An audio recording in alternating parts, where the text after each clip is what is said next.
Assalamualaikum warahmatullahi wabarakatuh. Selamat datang di kanal YouTube Mas Dosen Production, media informasi bagi dosen dan mahasiswa di seluruh Indonesia yang akan mengupas tuntas topik seputar Tridharma Perguruan Tinggi dan dinamika kehidupan kampus. Oke, assalamualaikum warahmatullahi wabarakatuh. Kembali lagi di channel YouTube Mas Dosen Production. So, di video kali ini edisi podcast kita juga bakal ngundang salah satu bintang tamu yang kemarin udah pernah kita undang. Nah, kita hari ini sama Pak Urip Sulistyo lagi ya Pak ya. Bapak ini seperti yang udah dijelasin di video sebelumnya. Kalau teman-teman yang belum nonton video sebelumnya, tonton dulu. Nah, Bapak ini adalah salah satu dosen Universitas Jambi dan juga founder dari channel YouTube Mas Dosen Production.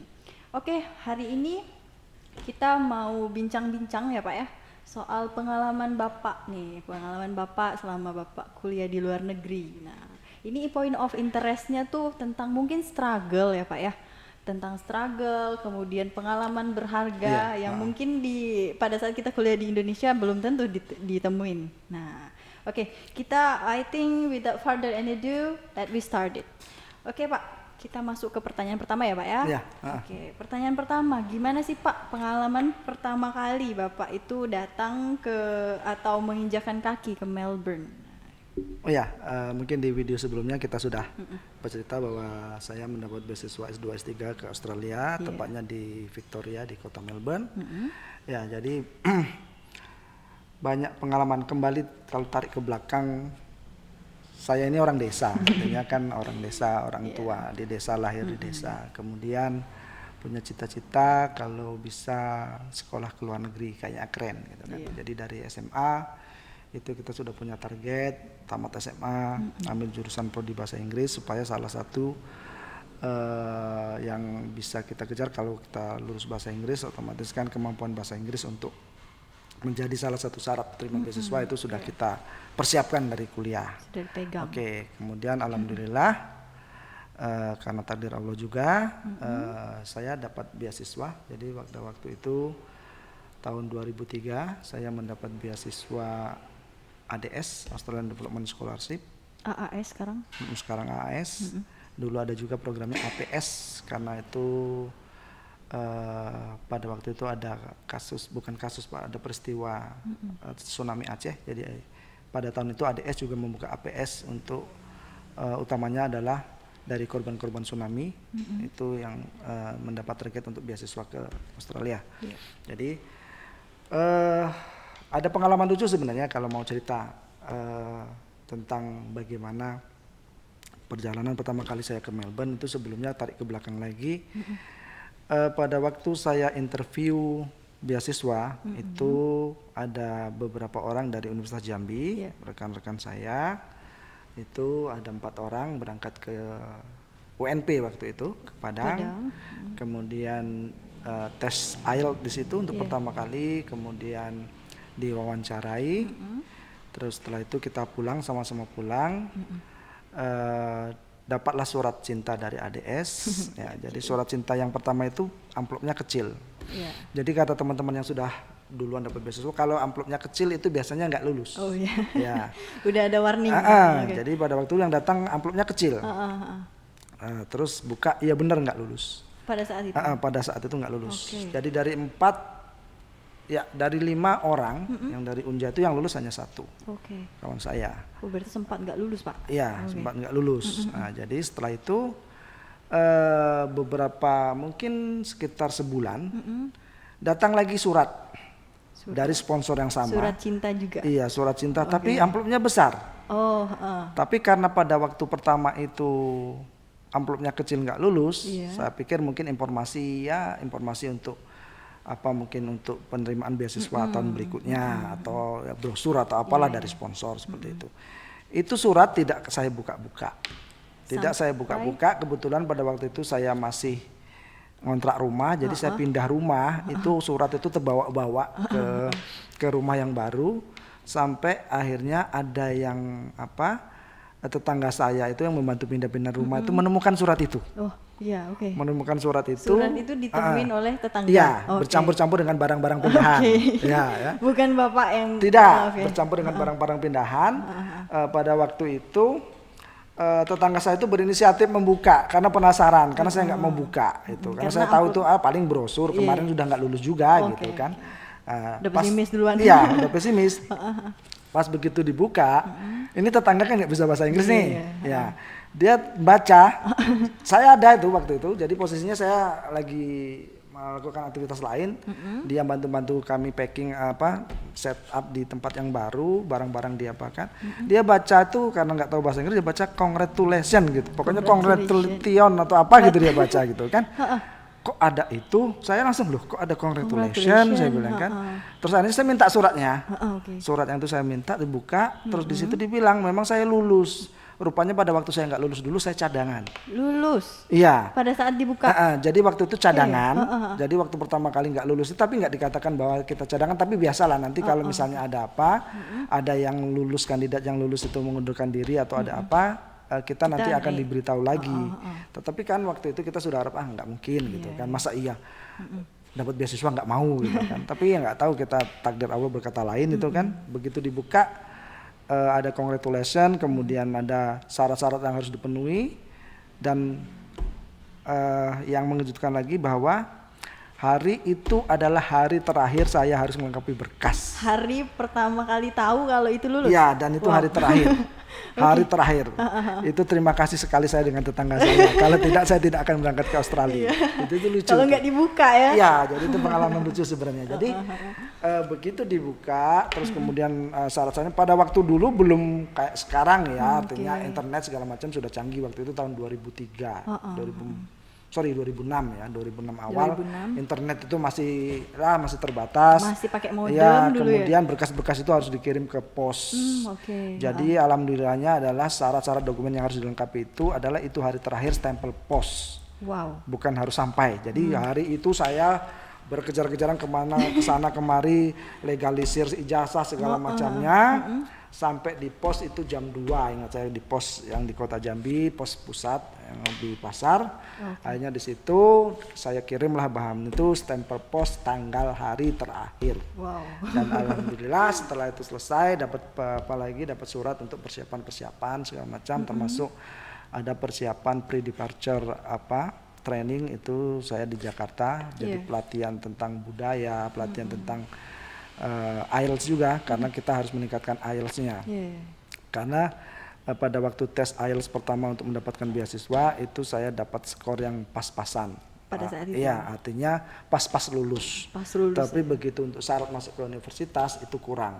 Karena di syarat universitas itu harus 6,5 atau 7. Pada waktu itu saya dapat hanya 5,5 kalau nggak salah. Karena pada waktu itu pertama kali saya tes IELTS, belum pernah sebelumnya. Oke, akhirnya kami dapat training 6 bulan di Jakarta untuk adaptasi culture segala macam, ya cross culture understanding lah ya, semacam itu. Kemudian ditambah dengan persiapan untuk meningkatkan IELTS. Jadi setelah 6 bulan siap, akhirnya saya dapat IELTS 7. Kemudian saya apply di kampus untuk saya milih di La Trobe University. Tadi itu S2 Pak ya? Ya, S2. Di video berikutnya sebelumnya saya sudah bilang saya milih La Trobe karena La Trobe itu salah satu kampus yang menawarkan beasiswa 2 tahun, program studi 2 tahun. Jadi coursework 3 semester, kuliah biasa seperti di sini, kemudian 1 semester itu kita mengerjakan tesis, minor tesis namanya. Jadi bukan full tesis seperti itu. Nah, jadi tibalah saatnya kita harus berangkat ke setelah Australia. Informasi yang tidak diduga. Ya, itu sudah drama di awal. Drama di awal. Habis itu kita berangkat ke Australia karena pikir ke Australia nih dingin, ada salju, kita belum pernah nggak ada referensi sama sekali. Kalau sekarang kan gampang, lihat di Google segala macam, YouTube gampang. Kalau dulu kan enggak, artinya dapat informasi ke kampus aja pakai brosur, pakai surat, pakai amplop datang ke rumah kita gitu kan untuk lihat program-program studi. Itu pun butuh waktu ya Pak ya? Butuh waktu. Jadi akhirnya waktu sudah berangkat, karena katanya mau ke luar negeri nih, luar negeri ada salju, dingin segala macam. Pergilah saya ke pasar apa ya yang di Angsol 2 itu pasar kita itu kan ada barang-barang dari luar negeri ya, barang-barang BJ ya, apa Barang namanya istilah second. ya, barang oke. second. Thrift zaman Ya, sekarang tuh jadi namanya. saya beli jaket yang tebal, Oh, iya. mengantisipasi dingin gitu kan. Udah prepare. Sudah prepare, kemudian terus saya beli sepatu yang boot model-model orang kalau di salju gitu. Karena saya nggak dapat bayangan sekali Australia itu seperti apa gitu kan. Oke, akhirnya pakai sepatu boot, berangkatlah kita ke Australia, sudah visa segala macam sudah siap, berangkat. Iya. Nah, permasalahan yang muncul pertama kali adalah waktu di imigrasi, karena dengan model pakaian saya yang seperti itu, imigrasi di Indonesia aman. Berangkat, kebetulan saya ke Melbourne tapi transit dulu pesawatnya dari Jakarta. Bali Oh, Bali. ke Sydney baru ke Melbourne. Oh, gitu. Rupanya imigrasinya di Sydney Oh, dan lumayan ketat kalau di Sydney. Jadi security bordernya lumayan ketat, di situ imigrasinya, customnya. Jadi kita di situ diperiksa karena saya pakai sepatu boot dan pakai jaket tebal, dan yang agak memalukan bahwa sebenarnya pada waktu itu saya datang pada akhir tahun, artinya musim panas di sana, bukan Oh, musim jadi dingin. salah kostum. Iya, karena kalau di Eropa, Amerika kan akhir tahun kan dingin. Dingin. Rupanya di Australia panas, jadi orang di imigrasi sudah aneh melihat kita. Apa orang ini? Iya, lihat sepatu boot, akhirnya sepatu bootnya disuruh dilepas, diperiksa solnya tuh mana tahu ada narkobanya atau narkoba. apanya. Terus dibuka, orang lancar lewat imigrasi, saya harus buka sepatu. Terus dibuka semua koper saya karena saya bawa sepatu yang mencurigakan. Dibuka koper saya bawa Indomie dong. Ya ampun. Bawa mie instan, orang Indonesia kalau merantau ke luar negeri apalagi kan bawa Indomie. mie instan ya. Terus karena saking curiganya pada waktu itu dibuka bumbu-bumbunya itu dibuka, dicek, diteliti mana tahu ada narkobanya. Bumbu mungkin. Indomie? Ya, jadi saya lama di imigrasi, terstop di situ di imigrasi. Oke. Iya. Jadi bawa Indomie waktu itu dibuka, diapain, diperiksa, tapi petugas customnya bagus, artinya karena pas tidak ditemukan apa-apa, ya Indominya itu dibungkus lagi, dilakban lagi sama dia satu-satu, dilakbannya dibuka, itu terang dia sendiri. Gara-gara itu saya terlambat berangkat ke Melbourne. Jadi saya di Sydney itu telat lama karena proses imigrasinya lama. Akhirnya pesawatnya lambat, akhirnya saya ikut pesawat berikutnya. Oh, jadi nunggu lagi. Iya, Oke. nunggu lagi. Tapi ya alhamdulillah petugas bandara juga sangat profesional. Artinya mungkin kita tahu kita orang asing di sana, dibantu gitu. Sampai diteleponkan ke agen saya segala macam, karena kan tim beasiswa sudah menyiapkan penjemputan segala macam. Iya, betul. Tadi ditelepon, dibantu. Sempat saya takut juga gitu, dia ngasih telepon supaya kita nelpon ke agennya gitu kan. Saya pikir bayar pulsanya berapa ya, pakai dolar ya segala macam gitu kan. Rupanya nggak gratis. Jadi dia cuma-cuma dia bantu pakai handphone petugas di bandara. Akhirnya saya dapat pesawat berikutnya, terus saya berangkat. Saya berangkat ke Melbourne waktu itu. Nah, pada waktu itu begitu sudah di Sydney, tadi balik lagi ke salah kostum tadi, orang itu kepanasan gitu kan, karena memang musim panas. Saya tambah pakai jaket lagi, pakai boot lagi, jadi berkeringat saya gitu. Ini kok Bajunya nggak diganti, Pak? enggak dong, kan berangkatnya malam dari Bali juga malam. Jadi waktu itu datangnya sih pagi, sampainya pagi waktu itu. Tapi pagi di Australia kalau musim panas tuh ya panas gitu kan. Jadi ya itu tadi salah kostum yang pertama, itu drama yang pertama, dan di imigrasi. Terus kemudian begitu sampai di kampus di Latrobe University, kita ke international office-nya, di situ ada petugasnya. Terus dikasih wejangan, dikasih apalah informasi ini yang harus dilakukan, harus melakukan enrollment dan sebagainya. Kemudian saya menunggu teman saya, karena saya dulu pilihan saya di Latrobe itu karena memang ada teman saya yang menyarankan dan dia akan membantu saya akomodasi sementara di situ. Maka saya nunggu jemputan teman saya, dan saya dibawa ke rumahnya untuk sekitar seminggu 2 minggu sebelum saya mencari tempat. Jadi di situ. Jadi dalam itu pertama kali di bandara. Itulah kisah pertama kali saya datang di Melbourne, salah kostum, macet di imigrasi. Iya, jadi telat pesawat. Ya.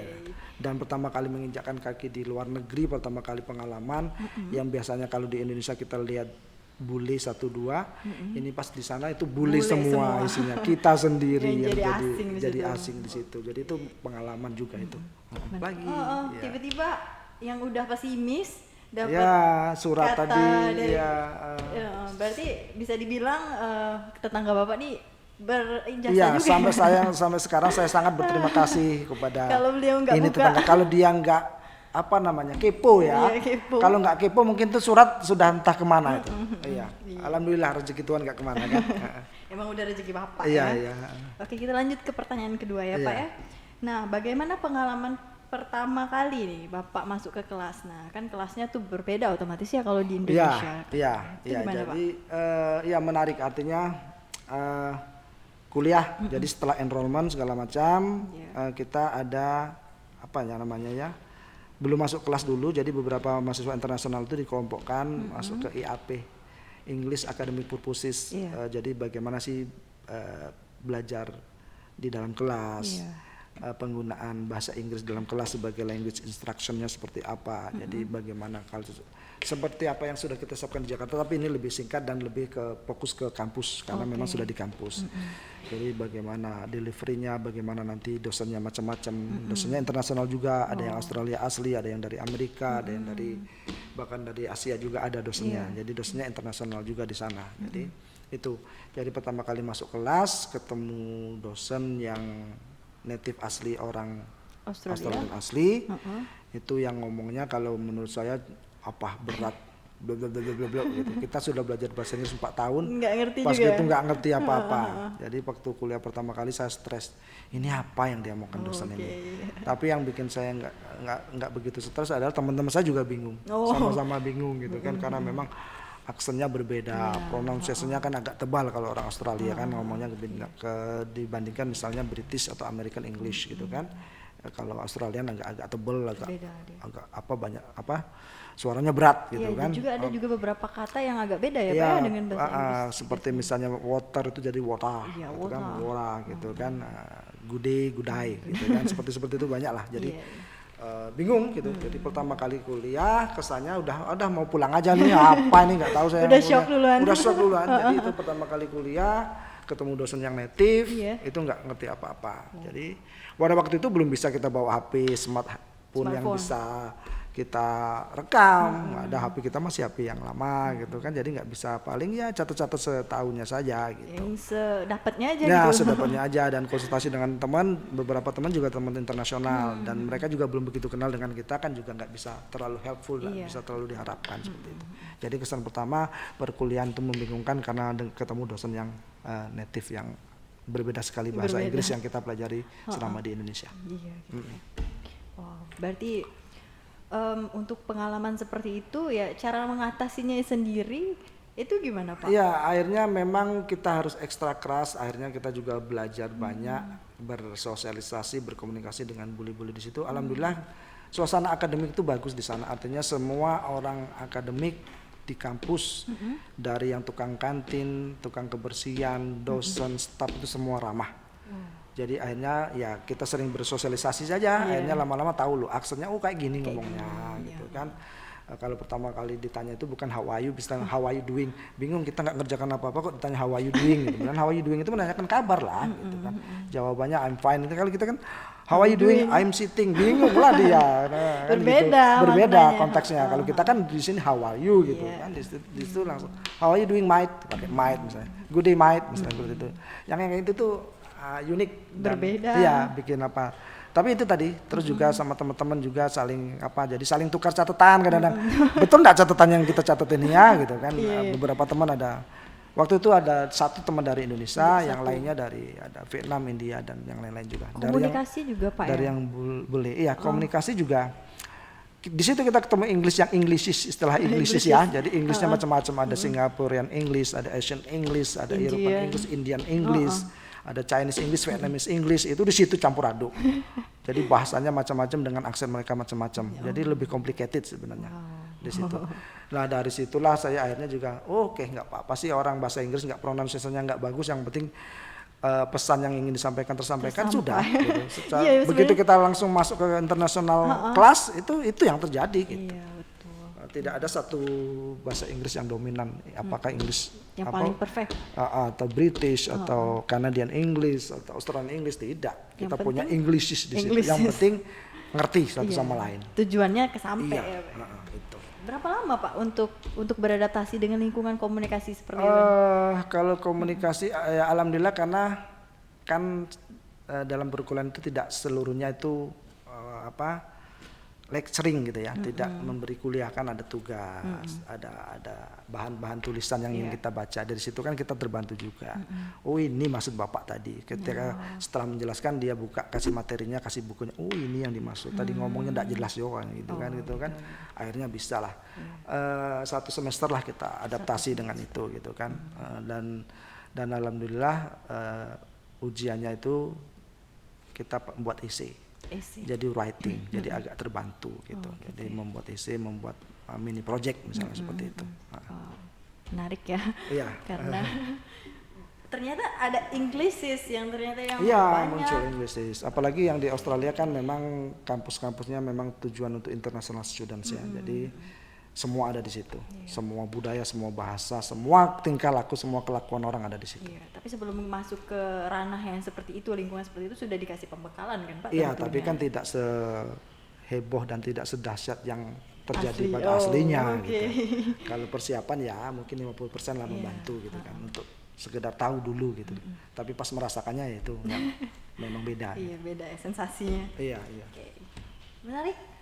Oke, kita teman-teman lanjut ke pertanyaan ketiga. Oke Pak? Ya. Pertanyaan ketiga itu tentang, itu tadi masih sih berkaitan dengan komunikasi, tapi ini lebih ke arah, kalau yang tadi kan gitu Bapak dengerin orang lain berkomunikasi. Nah ini lebih ke arah Bapak yang kasih ceramah atau presentasi di kelas. Nah kan mahasiswa tuh punya kesempatan biasanya presentasi. Gimana tuh Pak? Jadi kuliah S2, S3 itu kan lebih kuliah mandiri, artinya kita sendiri yang presentasi, kita mencari materi, disuruh membawakan beberapa topik seperti itu ya. Jadi pengalaman waktu itu entah kenapa pada itu kelas apa ya, kelas metodologi Intesol atau semacam Tesol kayak gitulah. Itu kita dikelompokkan berdasarkan negara. Jadi saya dengan teman saya itu orang Indonesia berdua presentasi gitu kan, membawa topik tentang ada satu topik yang apa gitu yang kita bahas. Mungkin kalau nggak salah tentang natural approach-nya si Noonan, kalau nggak salah tentang itu kita bahas. Kita ambil beberapa penelitian atau publikasi dari artikel yang membahas tentang itu, kita presentasikan berdua gitu kan. Nah teman-teman di situ kan banyak. Ada orang India, ada orang Cina, orang bulinya, orang Australianya juga ada, orang Amerikanya juga ada. Jadi sekitar ada 30 orang itu campur-campur. 50% orang Australia, 50%-nya internasional gitu kan. Dan 50% internasional ini banyak juga orang India gitu kan. Dan orang India itu kan etos belajarnya juga kuat. Jadi dia duduk di depan kalau lagi duduk depan. Presentasilah kami berdua nih kan, orang Indonesia dari Jambi, yang satunya dari Sumatera Barat, teman saya. Sama-sama dari Indonesia. Ya dari Indonesia, dari Sumatera semua dua-duanya presentasi. Sudah presentasi itu orang India itu manggut-manggut dia dengan presentasi. Kita pede, wah berarti paham dia presentasi kita gitu kan. Udah selesai presentasi. Untung pas selesai presentasi baru sadar.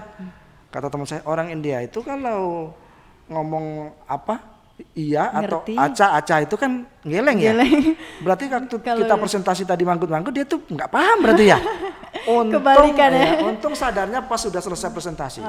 Kalau pas di tengah presentasi mungkin saya kami gugup gitu. Nah, itu pengalaman menarik juga itu. Pertama kali presentasi banyak teman-teman orang dia nganggut-nganggut ya. Manggut-manggutnya mungkin nggak tahu gitu kan. Itu pengalaman menarik itu. Untung terjadi pahamnya tuh udah selesai. Sadarnya tuh udah selesai. Terdistract gitu juga. Iya, itu. Oke.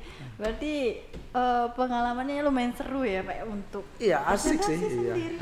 Kalau teman-teman yang lain gimana Pak kalau di sana? Maksudnya kayak mereka presentasi oke-oke aja atau gimana sih? Sama artinya kan beberapa teman, apalagi teman kita dari Vietnam dari mana juga punya.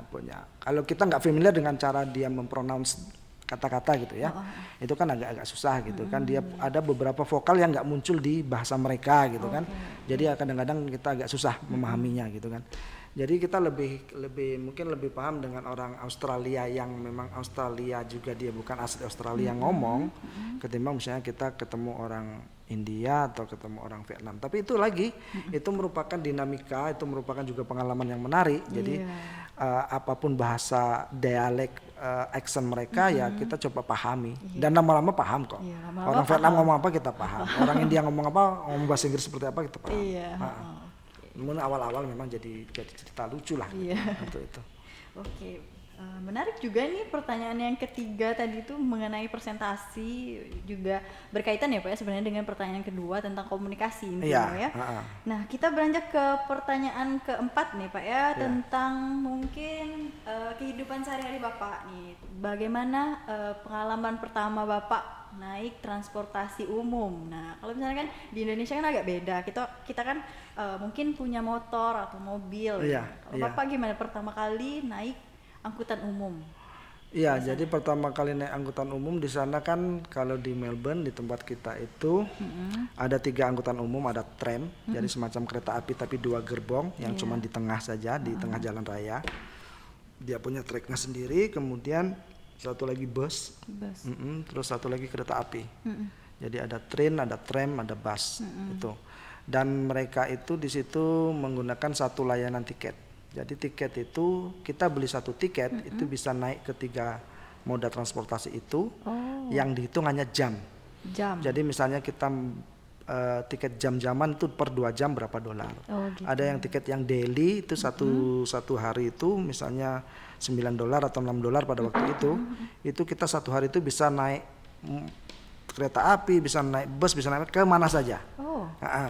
Dengan satu itu, karena hitungannya bukan jarak jauhnya tapi hitungan jam. Gitu. Jadi pernah waktu itu kita kan nggak tahu jarak ya. Jadi artinya saya waktu itu pernah ke city, ke kota, karena kita kampusnya agak ke suburb. Itu kita beli tiket tiket yang 2 jaman, karena kita mikir dekat gitu ya. Tapi setelah naik kereta api kan kita harus naik bus lagi kadang-kadang. Pas di tengah kota kita naik tram lagi gitu kan. Jadi kita nggak tahu pas sudah waktu habis 2 jam. Nggak nyadar. Ya, jadi kan kita setiap masuk ke transportasi itu kita ada scan gitu. Jadi dimasukkan, di scan tadi, di scan itu nanti valid gitu. Berarti masih jamnya masih. Nanti ada di scan, tidak bisa lagi di scan, berarti mungkin jamnya sudah habis. Dan tidak ada misalnya keneknya yang akan nagih nggak. Kereta api juga nggak ada, apanya yang akan nagih nggak ada. Busnya juga drivernya nggak apa, trennya juga nggak akan ada kenek yang nagih gitu kan. Tapi mereka itu biasanya selalu ada inspeksi, ada petugas yang nyamar, yang nanti nanya tiket kita, ngecek tiket kita, dia punya alat. Jadi pada waktu itu pernah kayak gitu kan. Tiba-tiba ada yang nanya ke tiketmu mana gitu. Kan di dalam tiket itu ada tulisannya jam berapa sampai jam berapa. Oh, ini jamnya sudah habis, ngapa kamu masih naik ini? Harusnya kamu beli tiket lagi. Kalau enggak kita kena denda gini. Akhirnya keluarlah kita ilmu bahwa kita international student baru datang, kita belum tahu ini. Kalau enggak kita kena denda lumayan loh. Ada dendanya? Ada dendanya. Jadi kalau ketahuan misalnya nggak bayar tiket atau tiketnya sudah habis expire jamnya, itu kita kena denda. Kena dendanya bisa sampai $100, $80. Lumayan ya? Iya. Padahal tiket harganya paling cuma $2, $3 seperti itu. Tapi kena dendanya sampai segitu. Akhirnya kita dengan dengan trik memelas segala macam, kita nggak punya uang, kita baru datang segala macam. Akhirnya belum ngerti bilangnya. mungkin petugasnya apalah, kita dibebaskan itu. Dari situ kita sangat hati-hati lah. Kalau misalnya kira-kira jamnya lebih baik beli daily yang harian, atau ada yang memang tiket itu yang sekaligus bulanan. Kalau kita rasa misalnya kita akan sering ke kota misalnya, ada bulanan ya Pak? Ada seperti per sebulan paketnya gitu. Paketnya. Jadi nanti kita beli tinggal top up saja. Gitu. Jadi ada alat-alat di stasiun kereta api, di bus stop, ada di tram juga, tram stop itu ada, kita bisa charging top up tinggal pakai zaman nambah. Dulu loh itu ya? Sudah ya, zaman tahun 2006 ya, 2006. Sudah seperti itu. Berarti Bapak dari asrama atau dari rumah gitu ke kampus naik transportasi umum ya, juga? jadi ke kampus naik transportasi umum karena di sana lebih banyak transportasi umum karena mungkin kendaraan segala macam mahal gitu. Jadi pakai transportasi umum. Jarak tempuh dari rumah ke kampus juga lumayan ya? Sebenarnya tidak begitu jauh gitu ya, tidak begitu jauh. Mungkin 15 menit naik tram atau naik bus gitu, seperti itu. Jalan kaki bisa juga setengah jam, tapi kan cuaca ekstrim di situ, kalau panas-panas sekali, kalau dingin-dingin sekali. Agak susah kita jalan kaki gitu. Jadi lebih safe-nya pakai transportasi umum ya, Pak? Iya. Oke, menarik. Ini untuk cerita tentang pertama kali naik transportasi umum gitu ya. Ketangkap petugas tiket gitu kan. Yang biasanya di Jambi naik ojek ya Pak? Iya, naik ojek. Naik ojek. Oke, kita lanjut ke pertanyaan berikutnya, pertanyaan nomor 5 nih. Pengalaman pertama kali Bapak reservasi makanan di luar negeri tuh, nah itu ada bedanya nggak Pak? Oh Bedanya iya, kalau ya misalnya artinya waktu pertama kali datang kita kan belum tahu belanja makanan di mana, Iya. bahan-bahan untuk dimasak di mana, kan kita makan di luar. gitu. Iya. Kita Muslim, kadang-kadang kan kita harus hati-hati dengan makanan, Iya. gitu kan. Jadi dan kadang-kadang banyak juga yang sudah tahu halal itu seperti apa, halal food seperti apa, Iya. gitu kan. Tapi ada juga yang nggak tahu, gitu kan. Jadi ya pernah satu kali kita pesan makanan yang ya mungkin semacam nasi goreng lah di Indonesia gitu ya. Jadi kalau saya sih lebih amannya kita pesan yang veggie ya. Jadi Iya, jelas pakai veggie. sayur-sayuran aja, pakai ada jagung, pakai apa kacang yang hijau itu, pakai wortel, pakai apa gitu yang veggie lebih aman. Iya. Beli pizza pun yang veggie gitu biar awal-awal kan intinya yang aman-aman saja. Artinya jelas chicken gitu. Kan beli fried chicken kan di situ misalnya ada ya. Berarti ya nanti kita sebutkan jadi sponsor lagi ya. Brand ambassador nih habis iya, ini. brand ambassador. Jadi ada yang ya fried chicken yang ada di Iya. sini ada juga di sana. Pizza yang ada di sini ada juga di sana. Jadi ya kalau beli pizza awal-awalnya ya sudahlah, kalaupun belum tahu yang di mana ada halal store, kita beli yang veggie saja. Misalnya ayam ya beli yang chicken, nggak ada yang lain-lain. Tapi lambat laun akhirnya kita tahu lah ada halal market, ada halal butcher untuk jual daging-daging halal. Itu akhirnya kita ke situ. Jadi makanan-makanan halal juga akhirnya kita temukan juga. Alhamdulillah di Melbourne banyak tersedia makanan-makanan halal, bagi orang muslim nggak akan ada masalah. Iya. Berarti cara ngakalinnya Ya, tadi cuman cari ya yang- pengalaman-pengalaman itu saja lah yang lucu-lucu di awal-awal. Belum tahu kan namanya belum tahu seperti itu. Ya oke. Untuk 150 ya pasti 150 sayang ribu dong. satu piring gitu kan, kita bisa makan berapa hari sih. Tapi sering Pak ke restoran makan di luar atau lebih sering gitu? Kadang kita paling seminggu sekali ya merindu masakan Indonesia, kita ada restoran Padang Tentu di ya, sana. pasti itu permasalahan Ya, ada Indonesia kalau keluar negeri. ada sate, ada apa kita ada. beli, ada ya, tapi satenya kan dagingnya daging sana, mungkin daging kanguru mungkin ya. Jadi dagingnya lebih besar-besar ketimbang di sini, kan di sana kan daging lebih murah daripada tempe di sana ya. Di sana? Iya. Oh, Jadi daging sekilo itu mungkin sama lah dengan harga tempe yang satu ini apa namanya? satu papan. Ya satu papan itu. Wow. Gitu. Ya, kurang Tempe lebih mahal ya? Sih? Iya. Bisa dong jualan tempe sana Iya, Pak ya? tempe tahu lebih mahal. Jadi makan tempe tahu teri itu makanan istimewa di sana. Ya. Kalau pingin saja kita Oke, buat gitu. Justru makanan yang murah di Indonesia mahal di sana karena Iya. susah nyarinya ya Iya, Pak ya? sama lah misalnya pizza di sini mahal, di sana murah, gitu ya. $6 sudah dapat pizza gitu kan. Wow, itu ya soal makanan. Dari hal detail segitu aja menarik untuk diceritain ya Pak ya kalau kita banyak sih cerita-cerita menarik tentang makanan itu, bukan dari saya, teman-teman juga banyak juga yang seperti itu. Itu kalau misalnya sharing lagi tuh lebih banyak Iya, lagi lebih cerita. seru lagi. Nantilah kalau kita undang kawan-kawan yang dari luar negeri Iya, juga iya, bagaimana siap, ceritanya. siap. Nah mungkin teman-teman itu juga pertanyaan yang menurut teman-teman menarik untuk diulik ya, dan informasi dari Pak Urip juga seru nih. Ya. Kaya juga Nanti soal bagi yang mau keluar cerita-cerita negeri ya. lucu itu. Kita beranjak ke pertanyaan terakhir nih Pak, Oke, di iya. sesi podcast kita yang Iya, kedua nih ya. iya. Pertanyaan terakhir saya nih, mungkin teman-teman juga bertanya-tanya, pertama kali sebagai orang Indonesia pertama kali ngelihat salju itu seperti apa Pak?